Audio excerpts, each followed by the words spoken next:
जो साधक आत्म कल्याण के लिए चले थे वे जग कल्याण करने लगते हैं, फूंक करके झाड़ करके बीमारी दूर करने लगते हैं, बेटी विवाह कराने लगते हैं, ऋण छुड़ाने लगते हैं घर। हेलो फ्रेंड, कैसे हैं आप सब लोग? आशा है सही होंगे, स्वस्थ होंगे, अच्छे होंगे। सही रहिए, स्वस्थ रहिए और अच्छे रहिए। स्वास्थ्य के बिना जीवन में कुछ नहीं है। और मैं लौकी को देखिए कस कर रही हूँ। आज मैं बना रही हूँ लौकी के कोफ्ते।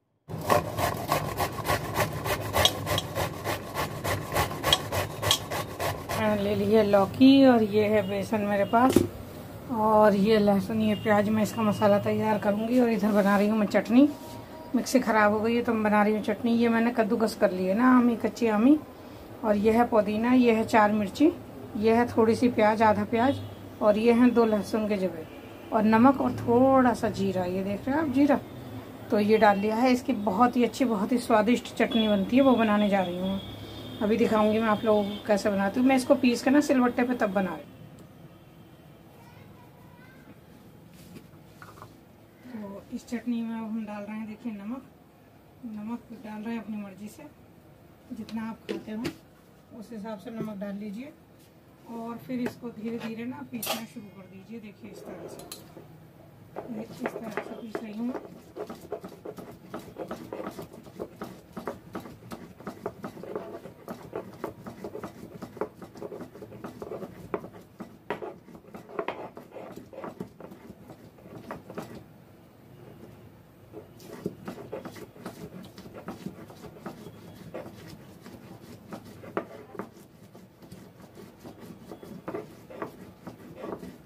आप लोगों के घर में भी सिलबट्टा है?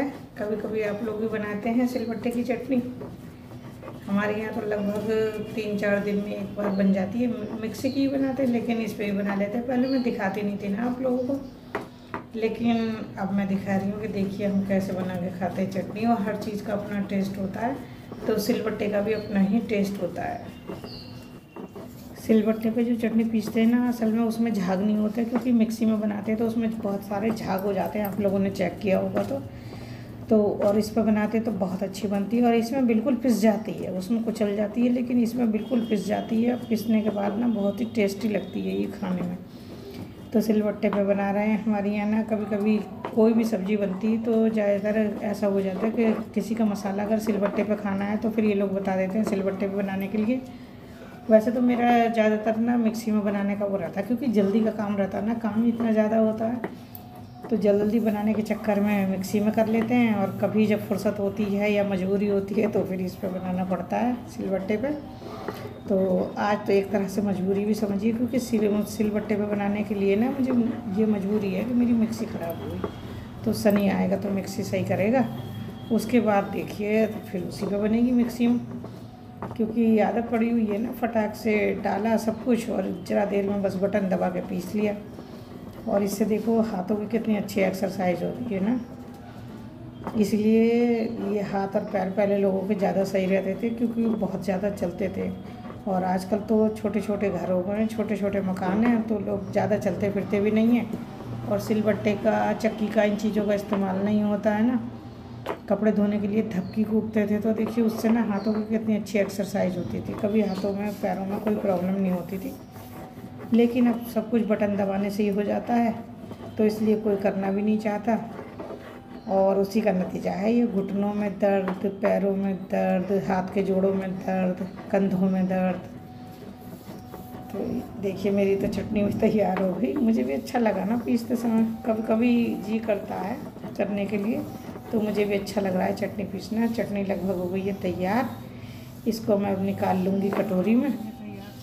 और देखिए मैंने थोड़ी सी बनाई है। आजकल क्या हो रहा है, ज़्यादा चटनी नहीं बना पा रहे ना, बस जितनी एक टाइम खा लें उतना ही बनाते हैं, क्योंकि ज़्यादा बनाते तो उसमें स्मेल सी आ जाती है अजीब सी, तो फिर जी नहीं करता। अब ये इतनी हम 4 लोगों को बहुत है। तो ये हो गई है चटनी तैयार। और देखिए ये मैंने कोफ्ते के लिए ना बेसन और वो लौकी का कस जो था उसको निचोड़ लिया था। उसके बाद इसमें मैंने बेसन मिला लिया है, थोड़ी सी हींग मिला ली है, और थोड़ा सा इसमें मैंने हल्की सी मिर्ची कुचली हुई थी हरी, और हरे धनिया की पत्ती वो डाली है मैंने इसमें। आप लोग चाहें तो इसमें पुदीना या किसी मेथी, जो भी चीज़ें आपके यहाँ अवेलेबल हो, उस पालक, उसके पत्ते भी डाल सकते हैं, बहुत टेस्टी लगते हैं। ऐसा नहीं कि बस लौकी ही बेसन में मिलाएंगे तभी टेस्ट आएगा, कोई भी चीज़ डाल सकते हैं। और ट्राइपॉड ना ये इतना अजीब सा है, ये छोटा है, इसे रखने का जुगाड़ कर रही हूँ मैं। इसमें ना ये कुकर आ रहा है तो कढ़ाई नहीं आ रही है, बहुत परेशानी होती है। और खिड़की में ना इतनी जगह है कि कोई सामान रख दो तो मैं उसमें ना थैलियों में जो पैकेट में होता सामान वो रख देती हूँ। अब सोच रही हूँ उधर से ही ट्राइपॉड लगाऊँ, इधर से सही नहीं आ रहा है, लेकिन पहले थोड़े से कोफ्ते छोड़ दूँ इसमें। तो ये देखिए मैं बना रही हूँ कोफ्ते, बहुत ही सॉफ्ट हाथों से, कस के नहीं, बहुत ही सॉफ्ट तरीके से। इस तरह से ज़रा सा पानी हथेली पे लगा के और मैंने इनको थोड़ा सा रोल किया और छोड़ दिया। ये इतने सॉफ्ट बनते हैं ना, बहुत ही स्पंजी से लगते हैं। तो ये मैं कोफ्ते तल के कर रही हूँ तैयार, और पिसे मसाले की बनाऊँगी सब्ज़ी। तो आज तो सिल पे लहसुन प्याज का मसाला पीसा है, उसी से बनाऊँगी मैं कोफ्ते की सब्ज़ी। तो ये मैं तल के रख ले रही हूँ कोफ्ते, और थोड़ी सी बनाऊँगी इन लोगों के लिए पकौड़ियाँ। उसके लिए देखिए मैंने मूंग की दाल को ना पीस लिया था, और पीसने के बाद मैंने दाल को ना उसमें थोड़ी सी हींग, थोड़ा सा साबुत धनिया, थोड़ा सा उसमें पिसा हुआ चना मसाला, थोड़ा सा नमक, और जो आपको अगर कोई चीज़ अच्छी लगती है जैसे मिर्ची डाल लें, थोड़ी सी खटाई भी डाल सकते हैं, जैसा आप चाहें चीले वीले के लिए ना। तो इस तरह के या पकौड़ियों के लिए वो तैयार कर सकते हैं। दाल का ना पाउडर तैयार कर सकते हैं, उसे हल्की सी आंच पे ना, बहुत स्लो गैस पे उसको हल्का सा भून के रख लीजिए। वो 1-2 महीने तक आराम से रखा रहता है, बहुत ज़्यादा ना भूनिएगा, बहुत कम भूनिएगा। और फिर उसका पाउडर बनाकर ना रख लीजिए, और फिर उससे चीले बनाइए या पकौड़ियाँ बनाइए तो बहुत अच्छी बनती हैं। तो ये मैं चीले और पकौड़ियाँ ना ज़्यादातर अम्मा के और इनके लिए बनाती हूँ। ये इनको शुगर है तो इनको हल्का फुल्का कुछ खाने को देना पड़ता है ना, तो इस वजह से मैं शाम को नाश्ते के लिए बना देती हूँ कि सवेरे 2:30-3 बजे खाना खाया, फिर शाम के 5-6 बजे तक कुछ ना खाएं तो बहुत लंबा गैप हो जाता है। उसके लिए मैं चीला वगैरह या इनकी पकौड़ी या जो भी चीज़ इन लोगों को अच्छी लगती है वो बना देती हूँ। और अम्मा तो मेरी बूढ़ी हैं, तो उनको खाने के लिए ना कभी कभी ये चीज़ें अच्छी लगती हैं तो मैं दे देती हूँ खाने के लिए, तो उनके लिए ही बना देती हूँ। मूंग की दाल का है तो नुकसान भी नहीं देता है। तो ये देखिए मेरे कोफ्ते काफ़ी तैयार हो गए हैं इस तरह से, और कोफ्ते बनाने के बाद मैं इन लोगों की पकौड़ियाँ बनाऊँगी। आज मन्नू भी पकौड़ी खाने को कह रहा है, प्याज और आलू की, तो मैं पकौड़ियाँ ही बना लूँगी मूंग के दाल के पाउडर की।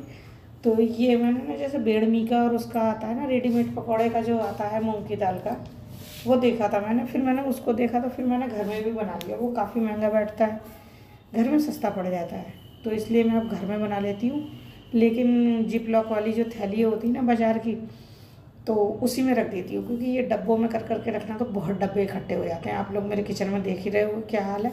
इसका भी मैं मेकओवर करने वाली हूँ 1 महीना या 15-20 दिन बाद इसको सही करूँगी, क्योंकि ये सामान की वजह से ना हमें बहुत परेशानी होती है, तो मैं इसे सही करूँगी। देखिए इस तरह से, देखिए ये बॉयल्ड हो रहा है, ये मैं लाई थी देखिए, और इसको खोल के इसके अंदर इसके जिप लॉक लगे हुए हैं ना, तो इसको खोल के मैं इसके अंदर जो है वो भर देती हूँ, जो भी पाउडर बनाती हूँ या किसी भी तरह की कोई भी बेसन या कुछ और रखना होता है ना जो एक्स्ट्रा में हो जाता, तो इन्हें फेंकती नहीं हूँ, इनके अंदर ही भर देती हूँ। ऊपर से तो वो खुद ही लॉक हो जाते हैं, सही रहता है। फिर उसे गोल्टे में या डब्बे में रख लो ना, एक डब्बे में खूब सारे पैकेट आ जाते हैं, वैसे नहीं आते। अलमारी बनी हुई नहीं है ना किचन में, तो बहुत परेशानी होती है सामान रखने की।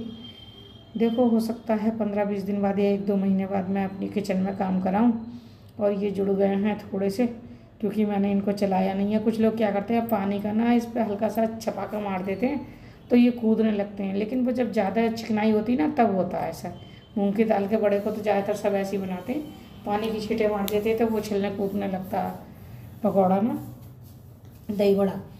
लेकिन ये मेरे हो रहे हैं तैयार। ये जुड़ते तो ऐसे नहीं, ज़रा सा कड़छी से चलाओ तो फिर वो अलग हो जाते हैं। और ये देखिए मैं पहले प्याज के इनके लिए बना रही हूँ, प्याज डाल के इसमें देखिए मैंने पुदीना और वो सूखा धनिया ये मैंने सुखा के रख लिया, मैंने आप लोगों को पहले दिखाया भी था, तो उसी का थोड़ा सा पाउडर डाल देती हूँ। और पुदीने का पाउडर आप पकौड़ों में या चटनी में, मान लो आपने हरे धनिया की चटनी बनाई है और उसमें आप डाल दो थोड़ा सा पाउडर ना, बनाते समय ही डाल दो, ताकि वो 10-15 मिनट में ना बिल्कुल मुलायम सॉफ्ट हो जाए, बहुत टेस्टी लगता है। तो ये चीज़ें इस समय ना, आप गर्मी में ना ये चीज़ें मिलेंगी नहीं, धनिया तो बिल्कुल नहीं मिलेगा, यहाँ बहुत परेशानी हो जाती है। तो हम लोग धनिया को ना सुखा के इसी तरह से बना के रख लेते हैं, फिर सब्जी में परेशानी नहीं होती, डाल लेते हैं उसी में। वैसे तो फैक्ट्री में हमने बहुत सी चीज़ें लगा रखी हैं, दिखाऊंगी किसी दिन मैं आप लोगों को। मैं गई भी थी तो मैं ढंग से नहीं दिखा पाई, उसमें टमाटरों पे से तो टमाटर आ रहे हैं वहीं से हमारे लिए। और जो बेल थी ना हमारी सेम की, वो गाय खा गई है। रात में आके ना गई, क्यारी के पास आ गई थी, तो वो सारी बेल को खा गई थी। इस बार हमें सेम खाने को नहीं मिली हैं। बहुत सी चीज़ें लगा रखी हैं वहाँ। और वैसे भी मैंने आप लोगों को बताया था कि ये 10 पेड़ लगाने का संकल्प ले चुके हैं, तो उसमें से कुछ पेड़ तो इन्होंने लगा दिए हैं, लेकिन बड़े वाले जो पेड़ लगाने हैं वो हम वही फैक्ट्री के उसी किनारे पे साइड से लगाएंगे। मैं आप लोगों को दिखाऊंगी। तो वो अब हम लगाएंगे, ये जो मानसून सीजन शुरू होगा ना उसमें लगाएंगे। क्योंकि माली के पास जब हम गए थे ना नर्सरी में, उसने कहा था कि बाबूजी थोड़ी बारिश को हो जाने दो, उस समय लगवाना, बहुत अच्छी ग्रोथ होगी पेड़ों की। तो ये उस समय लगवाएंगे। और अब देखिए मैं पकौड़ियाँ तैयार कर रही हूँ। ये बहुत टेस्टी लगती हैं, बहुत अच्छी लगती है, कुरकुरी बहुत होती हैं ये। जैसे चावल के अगर आप वो बनाते हो ना पुए, वो कुरकुरे होते हैं। अगर आप आटे के बनाओ तो वो थोड़े सॉफ्ट रहते हैं। उन्हें कुरकुरा करने के लिए ना उसमें कुछ ना कुछ जुगाड़ करना पड़ता है। लेकिन ये वाले जो पकौड़े हैं, इन्हें कुरकुरा करने के लिए कोई जुगाड़ नहीं करना पड़ता, ये एकदम तैयार हो जाते हैं। और ये देखो मैं जल्दी दिखा रही हूँ क्योंकि बहुत ज़्यादा देर होती जा रही है आप लोगों को। तो इधर मेरी चाय भी बन गई है। चाय और पकौड़े सभी लोग खाएंगे क्योंकि चटनी बनी है भैया, टेस्टी लगती है चटनी इन लोगों को बहुत, पकौड़ियों से और पराठों से। तो फिर वो तैयार हो रही है। और इधर मैंने उसका मसाला भी डाल दिया ना कोफ्तों के लिए, वो भी मैं साथ में खाती भी जाऊंगी इन लोगों के साथ 1-2 पकौड़ियाँ, और उसके बाद मसाला भून के सब्जी भी छोंक दूँगी। तो सब्जी देखिए शिवांगी मेरी बहुत हेल्प करती है, वो सारा सामान तैयार कर देती है, तब उसके बाद मैं बनाती हूँ। कभी कभी ऐसा होता है कि शिवांगी नहीं कर पाती तो मैं करती हूँ, क्योंकि वो किसी और काम में होती है, कहीं बाहर गई होती है। तो आज भी यही हुआ था कि शिवांगी गई थी बाज़ार और मैं थी घर पे अकेली, क्योंकि अब मैं बाज़ार में कम जाती हूँ, मेरी कमर में बहुत ज़्यादा दर्द हो जाता है तो मैं कम जाती हूँ। तो शिवांगी और सन्नी गए हुए थे बाज़ार और मैं बना रही हूँ ये सब सारा सामान। तो मसाला भी लगभग तैयार हो गया है मेरा। मैं डालूँगी इसके अंदर अपने कोफ्ते, इसके बाद जब कोफ्ते बॉइल्ड हो जाएंगे, देखिए इसमें पहले मैं पानी डाल दूँगी। कोफ्ते डालने से पहले ग्रेवी के लिए पानी डाल देंगे। आप लोग चाहें तो इसमें थोड़ा सा भुने हुए चने होते हैं ना, उसको भी पीस कर डाल सकते हैं 20-25 दाने। तो थोड़ा सा रसा जो है ना ग्रेवी गाढ़ी हो जाती है, लेकिन हमें तो ऐसे ही खानी है, इसलिए इसको हम नहीं करना है। ये हमारा डेली रूटीन का है तो उसमें मैं ज़्यादा कोई चीज़ नहीं मिलाती हूँ। और ये कर दिया, देखिए इसमें मैंने पानी डाल दिया। पानी मेरा हमेशा एक केतली बॉइल्ड करके रख लेती हूँ अपने पास, फिर उसमें से डालती रहती हूँ मैं। तो ये पानी डाल दिया है और ये थोड़ी देर में बॉइल्ड होके हो जाएंगे तैयार। और इन लोगों को मैंने दे दिए हैं पकौड़े, मैं लेके जा रही हूँ अंदर। ये कुर्ता देख रहे हैं ना, मैंने इनके लिए जो कुर्ता बनाया था तो सिल के मैंने प्रेस करके इनको दिखाया, तो ये बड़े हंस रहे हैं। कुर्ता देख रहे हैं, कह रहे हैं कोई काम छोड़ोगे अभी तुम लोग, ये नहीं सारे घर में ही कर लोगे। तो ये कुर्ता बना के दिया हो गई है तैयार। इधर मेरे ये भी तैयार हो गए हैं कोफ्ते। कैसे लग रहे हैं कोफ्ते बताइएगा आप लोग भी ज़्यादातर वैसे तो ऐसे ही बनाते हैं, लेकिन खुद का अपना तरीका होता है। बहुत अच्छे लगते हैं ये सिलबट्टे में पिसे मसाले के बनाइए आप लोग, तो बहुत अच्छे लगेंगे। वैसे बहुत सी जगह तो इसी चीज़ के ही बनते हैं। और अब हम जा रहे हैं घूमने के लिए, चलिए आइए हमारे साथ और आप लोग भी चलिए घूम। कहाँ जा रहे हैं देखिए, बरेली में तो मंदिर बहुत है, तो मैं आप लोगों को एक मंदिर में, इसका नाम है आनंद आश्रम, वहाँ ले चलती हूँ और वहाँ पे मैं आपको दर्शन कराती हूँ। 1000 शिवलिंग के, चांदी के शिवलिंग हैं, 1001 शिवलिंग हैं जो मैं आप लोगों को दिखाऊंगी अभी। ये देखिए मंदिर बहुत ही सुंदर है। और ये शाम का समय था जब हम लोग गए थे, तो मैंने सोचा आप लोगों के लिए दिखा दूँ मैं। तो शाम का समय था और हम लोग पहुँच गए हैं मंदिर पर। ये मंदिर है, मंदिर के चारों तरफ ना इतना घना बाजार है, मैं आप लोगों को क्या बताऊँ, वो तो मुझे ही नहीं पता था कि यहाँ मंदिर है। वो तो जब इन लोगों से पूछो बरेली में घूमने की कौन कौन सी जगह है, तब ये बताते हैं, तब हम लोग वहाँ जाते हैं। मैं सोचती हूँ आप लोगों को भी मैं घुमा दूँ। आजकल वैसी गर्मी का सीज़न चल रहा है, घूमने घुमाने का दौर चल रहा है। नानी के दादी के समय सब जाते हैं बच्चे, कुछ बच्चे जो जिनके परिवार बाहर रहते हैं वो लोग आते हैं ना दादा दादी के पास रहने के लिए। कुछ लोग जो बाहर रहते हैं वो नाना नानी के पास रहने के लिए आते हैं। तो उन लोगों को घुमाने के लिए सब जगह नहीं जा पाएंगे। तो देखिए मैं आप लोगों को यहीं पे ही दिखा देती हूँ। ये मंदिर है, बहुत ही प्यारा मंदिर है और इस समय इसमें महाराज जी की कथा चल रही है। तो ये हो रही है यहाँ पर कथा। तो कथा का सीन मैं आपको बाद में दिखाऊंगी, पहले मैं आपको मंदिर में दर्शन करा देती हूँ भोले बाबा के। यहाँ पे बरेली में ना ये नाथ नगरी है, तो यहाँ पे बरेली में ना आपको भोले बाबा बहुत ज़्यादा मिलेंगे चारों तरफ। भोले शंकर के मंदिर हैं जगह जगह। तो ये मंदिर मैंने खुद पहली बार देखा है। मुझे तो अचंभा लगता है, आश्चर्य होता है कि यूट्यूब की बदौलत मैं कहाँ कहाँ घूम रही हूँ और क्या क्या देख रही हूँ। नहीं तो 30-40 साल से मैं बरेली में रह के मैं खुद नहीं घूम पाई, मैं खुद नहीं देख पाई कहाँ क्या है। तो चलिए दिखाते हैं आप लोगों को। काफ़ी स्पेस है, काफ़ी जगह है यहाँ, बाहर से भी लोग आएँ तो आराम से बैठ के घूम सकते हैं। मन्नू बड़ा खुश होता है मेरा। मन्नू जहाँ भी जाता है वहाँ भगवान जी को ना जल जरूर चढ़ाता है। तो मैंने कि चलो मन्नू की वीडियो बनाते हैं। मन्नू से मैंने कहा चलो आगे आगे ये मंदिर बना हुआ है, देखिए भोले बाबा का मंदिर है। 1001 शिवलिंग है, एक बड़ा शिवलिंग है, उसके ऊपर इन्होंने चांदी के शिवलिंग लगाए हैं 1001। वो मैं आप लोगों को दिखाती हूँ, अभी अंदर चल के देखते हैं। चलिए मेरे साथ और मन्नू के साथ। ये देखिए मन्नू चला सबसे पहले, भाग के जाता है कि भोले बाबा इसे बहुत पसंद है। उन्हें भोले बाबा नहीं कहता, पता नहीं क्यों अपने आप ही भोले मामा कहता है। भोले मामा की जय।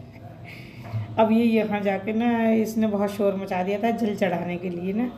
अब ये देखो शिवांगी से पूछ रहा है, पहले जाके पैर छू रहा है और जल चढ़ाने के लिए रिक्वेस्ट करेगा। अब ये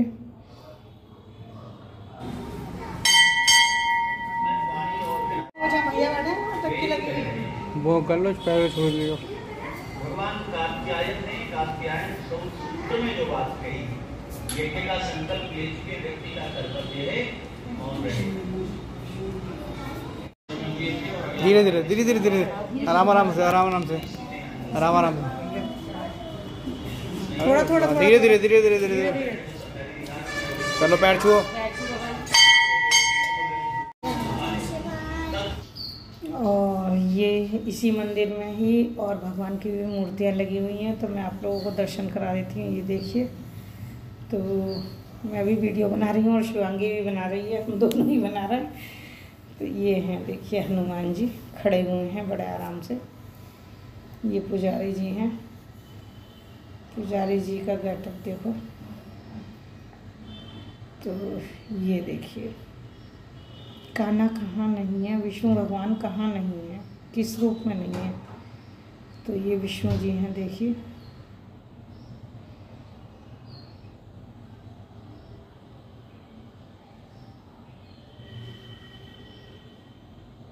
ये माता जी के दर्शन कीजिए आप लोग।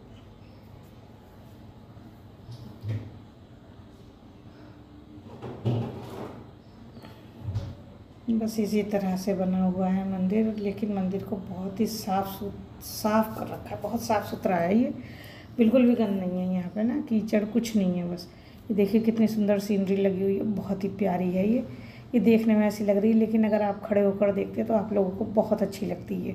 बहुत बड़ी है ये, इसमें तो कुछ भी नहीं चमक रही है। और ये देखिए भगवान को एक बार फिर दिखा देती हूँ। अभी कोई भाई खड़े थे तो इस वजह से मैं नहीं दिखा पाई। ये देखिए, अब आप लोग देख लीजिए। हम लोग ना जैसे 5 बजे मंदिर खुलता है तो हम 4:45 पे ना मंदिर के बाहर खड़े हो जाते हैं, हमें जिस मंदिर में दर्शन करने होते हैं। तो उस समय भीड़ नहीं मिलती है, तो बहुत अच्छी तरह से दर्शन हो जाते हैं और वीडियो भी बना लेते हैं। क्योंकि वीडियो बनाओ ना तो सब पागलों की तरह ऐसे देखते हैं कि पता नहीं क्या कर रहे हैं, तो शर्म आ जाती है। और ये देखिए कोई महाराज जी आए हुए ना, तो उनका प्रवचन चल रहा है। थोड़ा सा मैं आप लोगों को भी सुनवा देती हूँ, तो आप लोग भी सुन लीजिए। बहुत अच्छा लग रहा था सुन के, मैंने खुद बैठ के बहुत देर तक सुना था।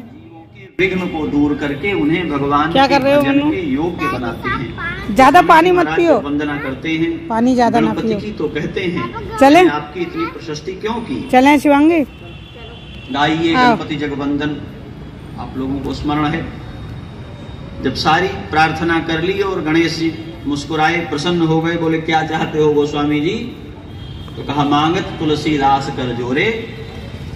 हाथ बैठ जाओ, बैठ जाओ, आप थक गए। क्या करना है?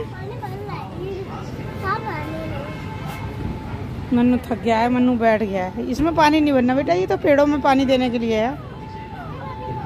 पेड़ों में देने के लिए है ये पानी। यहाँ पे कोई आसपास इसी रोड पे कोई चीज, इसी रोड पे और कोई चीज है देखने लायक। जग के उद्धार का भ्रम पाल लेता है। आप कहेंगे जग का उद्धार करना गलत बात है। लोक का कल्याण करना गलत बात है क्या? महात्मा करने चल पड़ा तो क्या बुरा है? बोले बुरा ये है कि लोकपति भगवान है, दूसरे का ठेका क्यों लेते हो? अपना उद्धार करो। भगवान ने ये नहीं कहा संसार का कल्याण करो, भगवान ये आदेश नहीं करते सारे जगत का उद्धार करो। क्यों कहते हैं? जगत का उद्धार बुद्धियां आकर के भ्रमित करती हैं साधक को, तो संसार का कल्याण कर सकते हो। गौशाला है इधर सामने, कल्याण करने गाय है, कैसा भी तैराक है, 150 बहुत अच्छा, पीठ पर बिठा के नहीं तैर सकता। बहुत अच्छा बना हुआ है। हाँ जी, संसार समुद्र है, 100 लोगों को पीठ पर बिठा करके जो तैरने चला है वो खुद भी डूब जाएगा, ये तय है। ये रूप समझने चाहिए ना, संसार समुद्र है तो इसमें आप कई लोगों को लेकर नहीं तैर सकते, अकेले अच्छे मंदिर हैं जो हमने नहीं देखे हैं। और अगर कई लोगों को एक साथ और ये वो जगह है जहाँ यज्ञ होता है ना, हवन, तो ये उसके लिए बनाया हुआ है। और देखिए आप लोगों को मैंने पूरा मंदिर घुमा दिया है और अब हम वापस जा रहे हैं। तो वापस जाने के लिए चलिए रास्ता पकड़ते हैं घर भी जाना है वो। तो आप लोगों को मेरा ब्लॉग कैसा लगा तो प्लीज़ मुझे बताइएगा कमेंट करके। अगर आप लोग मुझे बताएंगे मुझे बड़ी खुशी होगी। तो देखिए मिलते हैं अगले ब्लॉग में, तब तक के लिए टेक केयर, अपना ख्याल रखिए और अपनों का ख्याल रखिए और इसी तरह हंसते मुस्कुराते रहिए। चलिए मिलते हैं अगले ब्लॉग में, तब तक के लिए राम राम।